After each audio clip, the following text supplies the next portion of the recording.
हमारे पास assertion reason का question है जिसमें हमसे पूछा जाता है कि दोनों सही हैं असर्शन रीज़न और असर्शन का एक्सप्लेनेशन परफेक्ट है रीज़न के अंदर, या असर्शन और रीज़न सही तो हैं लेकिन रीज़न जो है वो करेक्ट एक्सप्लेनेशन नहीं है असर्शन का। असर्शन ट्रू है लेकिन रीज़न गलत है, असर्शन रॉन्ग है लेकिन रीज़न इसको सही से एक्सप्लेन करता है। अच्छा, क्वेश्चन है हमारे पास। असर्शन कहता है when electric dipole is in stable equilibrium, electric dipole किस में है? स्टेबल इक्विलिब्रियम में। When placed in a uniform electric field with its dipole moment opposite to the field. सबसे पहले तो ये बात समझो कि इलेक्ट्रिक फील्ड हमारे पास, ये इलेक्ट्रिक फील्ड अगर इस तरफ है, ये हमारी इलेक्ट्रिक फील्ड हो गई, और एक डाइपोल इसके अंदर रखा जाता है और उसका जो डाइपोल मोमेंट है वो अपोजिट होना चाहिए फील्ड के। डाइपोल मोमेंट को किस तरीके से रखा जाता है? ये इलेक्ट्रिक फील्ड एक और बना देता हूँ। डाइपोल मोमेंट जो है वो नेगेटिव से पॉजिटिव होना चाहिए। डाइपोल मोमेंट की डायरेक्शन क्या होती है? Negative to positive. और डाइपोल मोमेंट की डायरेक्शन कैसी रहनी चाहिए? अपोजिट रहनी चाहिए फील्ड की। इसका मतलब नेगेटिव चार्ज यहाँ रहेगा और पॉजिटिव चार्ज यहाँ रहेगा, ताकि डाइपोल मोमेंट की जो डायरेक्शन है वो हमें इस तरफ से इस तरफ मिल जाएगी इलेक्ट्रिक फील्ड के अपोजिट डायरेक्शन में। जैसा हमें असर्शन में कहा गया है वैसा हमने बना दिया।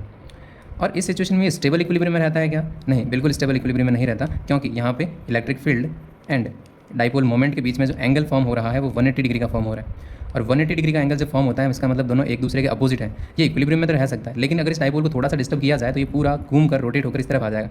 या फिर ऐसा यूँ भी कह सकते हैं कि इस तरफ इलेक्ट्रिक फील्ड जहाँ से पैदा होती है वो चार्ज पॉजिटिव रहा होगा, पॉजिटिव एक दूसरे को रिपेल करता है, और इस तरफ कोई नेगेटिव चार्ज रहा होगा क्योंकि नेगेटिव की तरफ जाती है इलेक्ट्रिक फील्ड और नेगेटिव एक दूसरे को रिपेल करता है। अगर ये एक ही लाइन के अंदर है तब तक ये बैलेंस रहेगा, और थोड़ा सा इसको डिस्टर्ब करेंगे तो वापस अपनी ओरिजिनल प्लेस पे आ जाएगा। इसका मतलब ये स्टेबल तो है, लेकिन स्टेबल कैसा है? टेम्परेरी है। या फिर इस क्वेश्चन के हिसाब से हम यूँ कह सकते हैं कि ये इक्विलिब्रियम में तो है, लेकिन इक्विलिब्रियम कैसा है? अनस्टेबल इक्विलिब्रियम है। कैसा इक्विलिब्रियम है? अनस्टेबल इक्विलिब्रियम है। इसका मतलब फर्स्ट असर्शन तो इसका रॉन्ग हो गया। इलेक्ट्रिक डाइपोल स्टेबल इक्विलिब्रियम में होता है क्या? जब ये यूनिफॉर्म फील्ड में अपोजिट डाइपोल मोमेंट में अपोजिट डाइपोल मोमेंट के साथ रखा जाता है। तो असर्शन रॉन्ग है।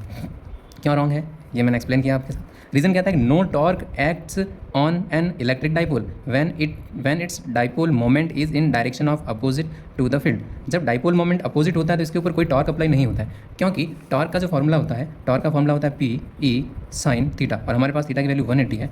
टॉर्क तो अप्लाई नहीं होगा, इसलिए मैं कह रहा हूँ इक्विलिब्रियम में तो है ये, क्योंकि टॉर्क की वैल्यू कितनी है? 0।